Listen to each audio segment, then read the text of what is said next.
The Governor Sprague Mansion in Cranston, once home for two of Rhode Island's governors.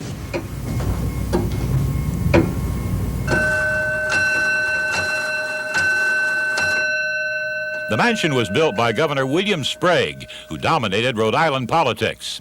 His brother Amasa ran the family's prosperous cotton mill. Amasa's reclaimed gravestone notes that he was murdered on New Year's Eve, 1843. He had apparently left the mansion to go over to Johnston. Nobody knows exactly where he was headed or why he was headed there, but he was found dead the next day. Circumstantial evidence pointed to the Gordon family. 3 of them were arrested for Amasa's murder. They tried 2 of them.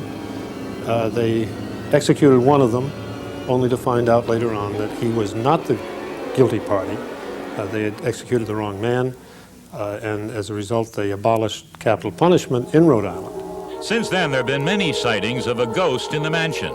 Some believe it's the ghost of Amasa Sprague. I do know the early date that I remember hearing about was 1925, when he was seen coming down the stairs of the Civil War part of the house.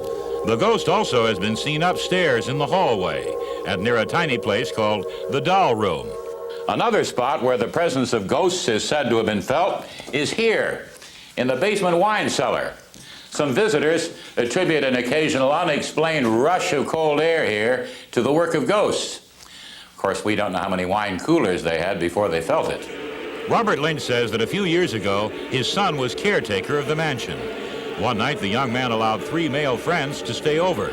The problem, only 1 bed. So all 3 of them got in side by side in the bed and slept during the course of the night. The next morning, they came down to breakfast and had one of them said to the other, "Well, thanks a lot for pulling the covers off all night."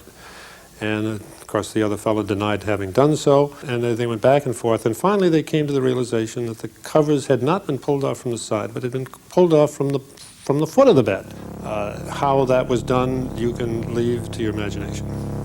Perhaps a ghost. Perhaps a ghost. Amasa Sprague's murder has never been solved.